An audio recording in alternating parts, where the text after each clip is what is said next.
नमस्कार विद्यार्थी मित्रहो, मी प्राध्यापक डॉक्टर निरंजन शाह तुम्हा सर्वांचे आजच्या व्हिडिओमध्ये स्वागत करतो. मित्रहो, conversion of partnership firm into limited company या संदर्भामध्ये आज आपण तिसरा व्हिडिओ पाहणार आहोत.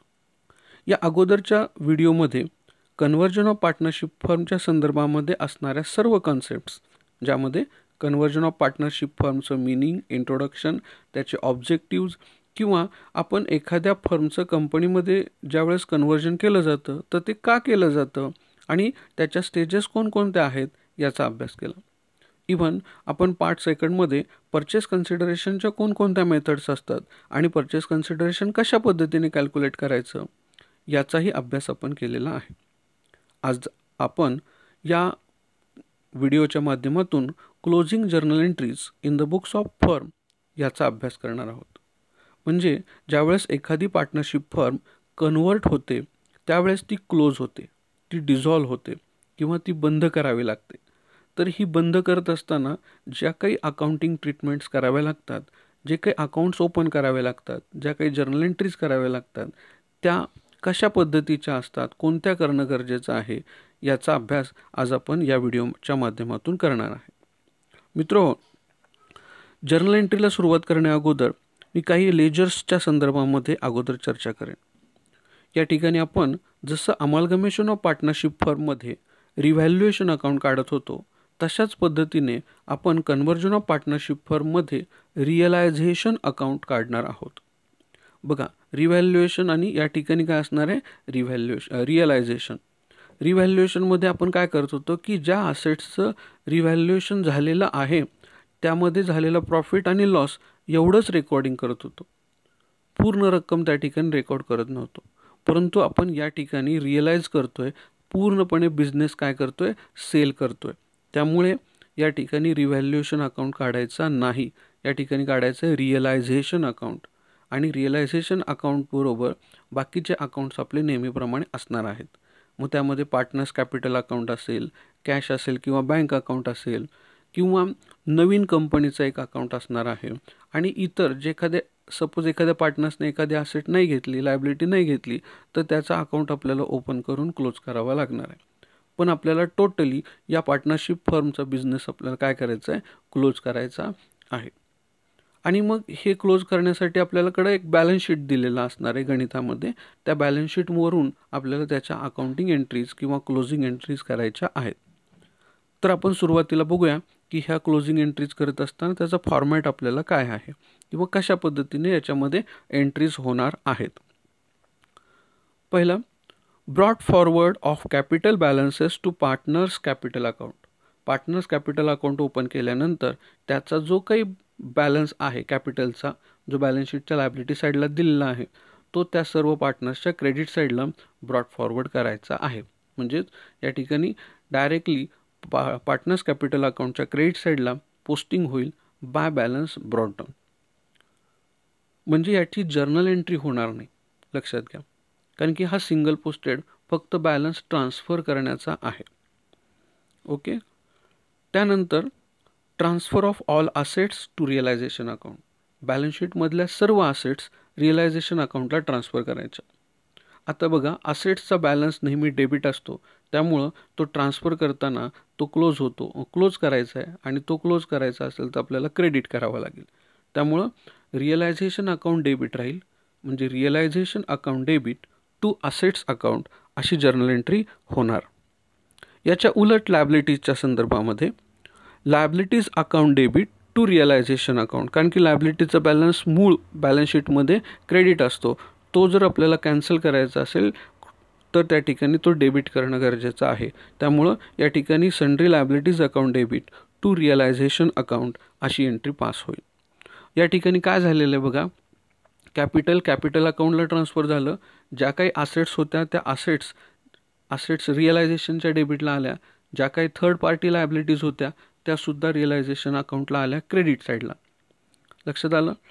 या ठिकाणी जर असेट्स तुम्हाला डिस्ट्रीब्यूट करून दिल्या असतील तर त्या ठिकाणी एंट्री अशी असेल, realisation account debit to land and building account, to machinery account, to furniture account, to motor car account, to cash account, to bank account, to stock account, अशा पद्धतीने. आणि लायबिलिटीच्या संदर्भामध्ये एंट्री करायची झाली तर creditors account debit, bills payable account debit, bank overdraft account debit to realisation account अशी entry होणार आणि त्याचं पोस्टिंग त्या ठिकाणी होणार. म्हणजेच थोडक्यात रिअलायझेशनच्या डेबिटला असेट जातील आणि क्रेडिटला लायबिलिटीज जातील. यानंतर बॅलन्स शीटमध्ये अनडिस्ट्रीब्युटेड प्रॉफिट्स असतात. मग जनरल रिझर्व्ह असेल किंवा रिझर्व्ह फंड असेल किंवा कॉम्पेन्सेशन रिझर्व्ह असेल किंवा प्रॉफिट अँड लॉस अकाउंटचा क्रेडिट बॅलन्स असेल तर ते सुद्धा आपण काय करणार आहे, क्रेडिट असेल तर तो सुद्धा आपण ट्रान्सफर करणार आहे.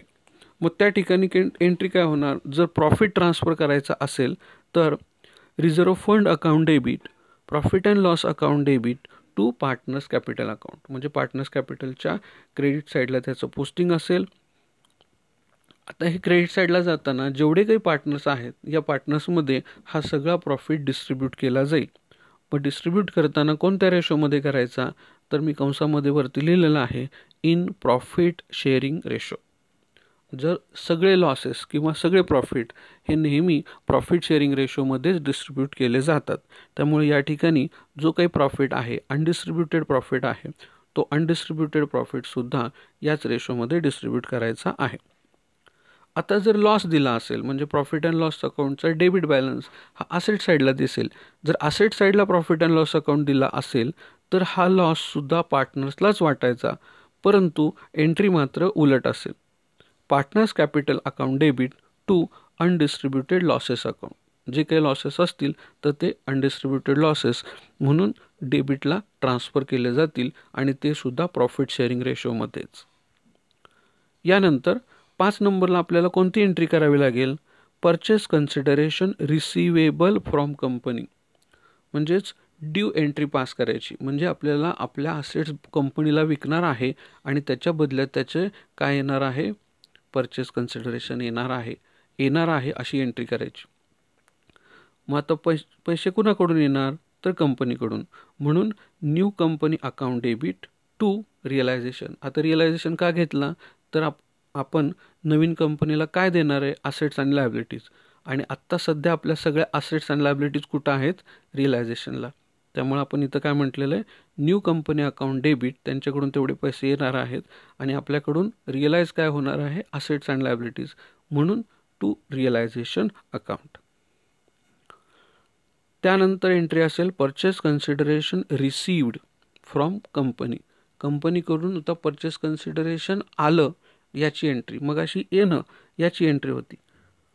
आता ज्यावेळेस रिसिव्ड होईल त्यावेळेस काय काय रिसिव्ड असेल, जर त्या कंपनीने इक्विटी शेअर्स दिले तर ते अकाउंट डेबिट करा, प्रेफरन्स शेअर्स दिले तर ते पण डेबिट असतील, डिबेंचर्स दिले डेबिट करा, कॅश अकाउंट डेबिट. सपोज ह्या 4 फॉर्मॅटमध्ये तुम्हाला जर पैसे दिले असतील तर हे सगळे काय असणार आहे, debit. Equity shares account debit, preference shares account debit, debentures account debit, cash account debit to कुणी दिले, new company to new company account. तर अशा पद्धतीने ज्यावेळेस येणं होतं त्यावेळेस कंपनी डेबिट होती. बघा 5 नंबरची entry new company account debit हे येणं होतं. आता येणं कॅन्सल होणार कारण की आले, तर त्यावेळेस 6 नंबरला काय असते, टू न्यू कंपनी क्रेडिट झाली आणि त्यांच्याकडून काय आलं, तर शेअर्स, डिबेंचर्स, बॉन्ड्स अशा पद्धतीने जे काही दिलं असेल ते आपण डेबिट करणार. 7 नंबरला assets not taken over by the company. जर एखादी असेट त्या नवीन कंपनीने घेतली नाही तर त्याची अकाउंटिंग एंट्री करणं गरजेचं आहे, कारण की ते पण आपल्याला अकाउंट क्लोज करायचे. आता फर्मचा बिझनेस बंद होणार आहे त्यामुळे ते अकाउंट क्लोज करणं गरजेचं आहे. मग जर त्या असेट घेतली नाही तर काय ऑप्शन काय, तर पहिला ऑप्शन आहे की सोल्ड फॉर कॅश. ते असेट जर नवीन कंपनीने नाही घेतली तर फर्मने ती असेट विकावी आणि जर असेट विकली तर एंट्री असेल कॅश अकाउंट डेबिट किंवा bank account debit to realisation account. कारण की ते सध्या सगळ्या असेट्स आपण रिअलायझेशनला घेतलेत त्यामुळे प्रत्येक ठिकाणी आपल्याला रिअलायझेशन असेट्स आणि लायबिलिटीच्या बाबतीमध्ये हा शब्द वापरावा लागेल. मग कॅश अकाउंट डेबिट पैसे आले आणि टू रिअलायझेशन असेट गेली अशा पद्धतीने जर विकली तर. दुसरा ऑप्शन आहे taken over by a partner. Suppose एखाद्या पार्टनरने 2 पार्टनर आहेत, 3 पार्टनर आहेत, त्यापैकी एखाद्या पार्टनरने जर ती असेट घेतली तर एंट्री काय असेल, कॅश नसणार आहे आता, तर त्या पार्टनर्सचं अकाउंट डेबिट असेल. आता कॅश मिळणार नाही, मग पार्टनर्सचं अकाउंट डेबिट असेल. Partners capital account debit to realisation. लक्षात आलं. तिसरा ऑप्शन असा आहे, not taken over by partner. पार्टनरने घेतली, कोणत्याही पार्टनरने घेतली नाही, but transfer to P's capital. P capital म्हणजेच पार्टनर्स कॅपिटल अकाउंट. म्हणजे इथं नीट बघा, दोन ऑप्शन महत्त्वाचे. एक तर ती विकली पाहिजे, अदरवाईज पार्टनर्सला दिली पाहिजे. मग पार्टनर्सला दिली पाहिजे म्हणजे एक तर पार्टनर्सने स्वतःहून घेतली पाहिजे, किंवा जर पार्टनर्सने स्वतःहून नाही घेतली तर मग सर्व पार्टनर्सला ती वाटली पाहिजे. म्हणजे एखाद्या पार्टनरने घेणं गरजेचं आहे आणि एखाद्या पार्टनरने नाही घेतली तर मग ती कंपल्सरी सगळ्या पार्टनर्सला वाटणं गरजेचं आहे. लक्षात घ्या. म्हणजे वरच्या केसमध्ये आपण एखाद्या पार्टनरने अख्खी असेट घेतली असं असेल तर ते एंट्री करणं. जर त्या कोणत्याच पार्टनरने असेट घेतली नाही तर मग सर्व पार्टनर्समध्ये ती असेट डिस्ट्रीब्यूट केली जाईल. म्हणून असं म्हटलेलं आहे की not taken over by partner. एखाद्या पार्टनरने असेट नाही घेतली, कंपनीने तर घेतलेलीच नाही आहे, पण पार्टनर्सने सुद्धा घेतली नाही, तर मग सर्व पार्टनर्समध्ये ती असेट काय केली जाईल, वाटली जाईल. मग त्यावेळेस एंट्री काय असेल, all partners capital account debit to asset account. लक्षात घ्या. मग त्या केसमध्ये रिअलायझेशनला ट्रान्सफर करण्याची गरज नाही. ती असेट रिअलायझेशनला नाही ट्रान्सफर केली तरी चालेल. डायरेक्ट काय करायचं आहे, पार्टनर्स कॅपिटलच्या डेबिटला ट्रान्सफर करायचं. त्यावेळेस एंट्री असणार all partners capital account debit to asset account. All म्हणजे आता सपोज 3 पार्टनर असतील ABC, तर मग A's capital account debit, B's capital account debit, C's capital account debit to furniture असेल तर फर्निचर अकाउंट, मोटर असेल तर मोटर कार अकाउंट, इन्व्हेस्टमेंट असेल तर इन्व्हेस्टमेंट अकाउंट. जी असेट नवीन कंपनीने घेतली नाही ती असेट या ठिकाणी काय करणार आहे, आपण पार्टनर्सला वाटणार आहोत. परंतु लक्षात घ्या, मगाशी आपण प्रॉफिट वाटत असताना प्रॉफिट शेअरिंग रेशोमध्ये वाटला. आता आपण असेट वाटतोय तर असेट वाटताना कॅपिटल रेशोमध्ये वाटायची. नीट लक्षात ठेवा, त्यांचं जे काही कॅपिटल असेल त्या कॅपिटल रेशोमध्ये वाटणं गरजेचं आहे. आता जसं असेट्सचं बघितलं तसंच लायबिलिटीज सुद्धा असू शकतात. जर एखाद्या पार्टनरशिप फर्मची लायबिलिटी कंपनीने घेतली नसेल तर त्यात सुद्धा तेच ऑप्शन. पहिलं पेड इन कॅश. जसं असेट विकू शकतो तसं लायबिलिटीजचं पेमेंट करणं. आणि जर लायबिलिटीजचं पेमेंट केलं असेल तर एंट्री असेल realisation account debit to cash or bank account. कारण की ती लायबिलिटी सध्या रिअलायझेशनला आहे. जर पेमेंट करायचं नसेल तर एखाद्या पार्टनरने घेणं गरजेचं आहे. आणि जर ते पार्टनरने घेतलं असेल तर एंट्री असेल realisation account debit to partners capital account. लक्षात घ्या, असेट्स या आणि लायबिलिटीज आपण रिअलायझेशनला ट्रान्सफर केले आहेत. आता इथं लायबिलिटीची चर्चा करतोय. जर एखादी लायबिलिटी कंपनीने घेतली नसेल, ती लायबिलिटी पार्टनरने घेतली असेल तर मग पार्टनर्सचं अकाउंट क्रेडिट असणार आहे आणि लायबिलिटीचं अकाउंट डेबिट असणार आहे. तिसरा ऑप्शन असा आहे, जर ती लायबिलिटी पेड पण केली नाही आणि एखाद्या पार्टनरने पण घेतली नाही तर असेट जशी आपण डिस्ट्रीब्यूट केली तशी लायबिलिटीसुद्धा सर्व पार्टनर्समध्ये डिस्ट्रीब्यूट करणं गरजेचं आहे. मग अशा वेळेस एंट्री काय असेल, liability account debit to all partners account. असेटच्या बाबतीमध्ये आपण उलट एंट्री केली, all partners account debit to asset account अशी एंट्री केली. इथं liability account debit to partners capital account. Partners capital अकाउंटला ती ट्रान्सफर केली जाईल, डिस्ट्रीब्यूट केली जाईल. आणि ती कोणत्या रेशोमध्ये, कॅपिटल रेशोमध्ये. असेट्स आणि लायबिलिटीज जर वाटायच्या असतील तर कॅपिटल रेशोमध्ये, प्रॉफिट आणि लॉसेस वाटायचे असतील तर प्रॉफिट शेअरिंग रेशोमध्ये. यानंतर 9 नंबरला realisation or winding up expenses paid by firm. आता बऱ्याच वेळा काय असतं की कन्व्हर्जन होत असताना काही एक्सपेन्सेस करावे लागतात. असेट ट्रान्सफर करायचे, मग काही लिगल एक्सपेन्सेस करावे लागतात, काही जाहिरात करावी लागते, किंवा असेट जर खराब झाली असेल तर ते असेट दुरुस्त करून मग ट्रान्सफर केले जाते. अशा वेळेस काही खर्च करावा लागतो. तर असे काही खर्च केले असतील तर त्या खर्चाचं पेमेंट हे फर्मने जर केलं असेल तर त्या फर्मला एंट्री करावी लागते realisation account debit to cash account. Realisation means आता expenses account debit to cash account. आता सध्या आपण सगळं जे काय अकाउंटिंग करतोय हे रिअलायझेशनला करतोय, त्यामुळे या ठिकाणी एंट्री असेल realisation account debit to cash account, कॅशमधून पेमेंट झालेलं आहे. त्यानंतर आता क्लोजिंग करायचं. क्लोज करायचे जेवढे अकाउंट्स ओपन केले, ट्रान्झॅक्शन जेवढी काय माहिती इन्फॉर्मेशन दिलेली त्यातनं सर्व ट्रान्झॅक्शन झाल्यानंतर अकाउंट्स काय करायचे, क्लोज करायचे. आता क्लोज करताना रिअलायझेशन अकाउंट क्लोज केला तर रिअलायझेशन अकाउंट्सला डेबिटला किंवा क्रेडिटला कुठेतरी फरक येऊ शकतो. म्हणजेच थोडक्यात एकदा प्रॉफिट असेल किंवा लॉस असेल. मग हा सुद्धा प्रॉफिट किंवा लॉस हा सुद्धा आपण पार्टनर्सला वाटणार आहे त्यांच्या प्रॉफिट शेअरिंग रेशोमध्ये.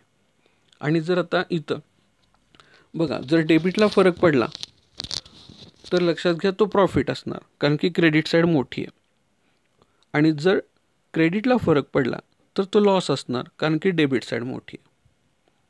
मग जर प्रॉफिट असेल तर एंट्री काय असेल, रिअलायझेशन अकाउंट डेबिट, कारण की रिअलायझेशनच्या डेबिटला फरक पडला आहे म्हणून realisation account debit to partners capital account. Partners कॅपिटलच्या क्रेडिटला जाईल, रिअलायझेशनच्या डेबिटला.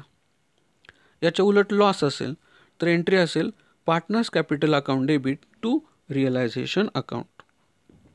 हे सगळं प्रॉफिट शेअरिंग रेशोमध्ये डिस्ट्रीब्यूट करायचं. त्यानंतर distribution of shares and debentures. जर नवीन कंपनीकडून शेअर्स आले असतील किंवा डिबेंचर्स आले असतील तर हे आलेले डिबेंचर्स, आलेले शेअर्स हे पार्टनर्समध्ये वाटणं गरजेचं आहे. आणि मग हे वाटत असताना एंट्री काय करायची, partners capital account debit to shares in new company account किंवा debentures in new company account. दोन्ही असेल तर दोन्ही क्रेडिट असणार आहे. Partners capital account debit to shares to debentures account. आणि हे वाटताना सगळ्या पार्टनर्सला वाटायचं आहे त्यांच्या क्लोजिंग कॅपिटल रेशोमध्ये. लक्षात घ्या हा तिसरा रेशो झाला. पहिला आपण पार्टनर्स कॅपिटलचं प्रॉफिट शेअरिंग रेशो बघितला, त्यानंतर capital ratio, opening capital ratio थोडक्यात तो, त्यानंतर हा क्लोजिंग कॅपिटल रेशो. हा कसा काढायचा आहे हे तुम्हाला पुढं कॅल्क्युलेशन्समध्ये लक्षात येईलच, तरीही पुन्हा या ठिकाणी मी सांगतो. क्लोजिंग कॅपिटल म्हणजे ज्यावेळेस हे सगळं अकाउंटिंग केलं जाईल आणि आता पार्टनरशिप फर्ममधले पार्टनर्सचे अकाउंट्स क्लोज करण्याची वेळ येते त्यावेळेस त्याच्या क्रेडिट साईडची टोटल, त्यातनं डेबिट साईडला जे आयटम्स दिलेले आहेत त्याची टोटल करून जर वजाबाकी केली आणि आलेला क्लोजिंग कॅपिटल त्याचा रेशो काढला तर तो जो रेशो मिळतो त्याला म्हणायचं क्लोजिंग कॅपिटल रेशो. आणि त्या रेशोमध्ये आलेले नवीन कंपनीचे शेअर्स किंवा डिबेंचर्स हे वाटायचे. त्यानंतर final capital balances settled in cash. आणि त्यानंतर पार्टनर्स कॅपिटलचा जर जो काही बॅलन्स राहील तो कॅशमध्ये आपल्याला सेटलमेंट करायची आहे. त्यामध्ये दोन ऑप्शन आहेत. एक, जर त्याचा क्रेडिट बॅलन्स असेल तर, आणि दोन, त्याचा डेबिट बॅलन्स असेल तर एंट्री काय होणार. जर त्याचा क्रेडिट बॅलन्स असेल तर एंट्री असेल partners capital account debit to bank account. म्हणजे पार्टनर्स कॅपिटलच्या डेबिटला फरक पडला तर त्या ठिकाणी आपण लिहिणार आहे टू बँक अकाउंट आणि बँकेच्या किंवा कॅश अकाउंटच्या क्रेडिटला त्याचं पेमेंट करून टाकणार. जर डेबिटला फरक पडला याचा अर्थ त्याच्याकडनं पैसे येणे तर मग पैसे आपण त्याच्याकडनं घेणार आहे, म्हणजे bank account debit to partners capital account. थोडक्यात काय, पार्टनर्स कॅपिटल अकाउंट ज्यावेळेस आपल्याला क्लोज करायचं आहे त्यावेळेस जर डेबिट साईडला फरक पडला तर तिथं लिहायचं टू बँक अकाउंट आणि बँकेच्या क्रेडिट साईडला लिहायचं बाय पार्टनर्स कॅपिटल अकाउंट. आणि जर पार्टनर्स कॅपिटलच्या क्रेडिट साईडला फरक पडला, डेबिट साईड मोठे असेल, क्रेडिट साईडला फरक पडला तर तिथं सुद्धा आपण लिहिणार आहे बाय बँक अकाउंट आणि बँकेच्या डेबिटला टू पार्टनर्स कॅपिटल अकाउंट. त्या केसमध्ये पार्टनर्स कॅपिटलकडून म्हणजे पार्टनर्सकडून त्या पर्टिक्युलरली पैसे आपल्याला येणार आहेत अशी एंट्री आपल्याला करायची. तर अशा पद्धतीने आपण या closing journal entries in the books of partnership firm याचा अभ्यास केला. थँक्यू.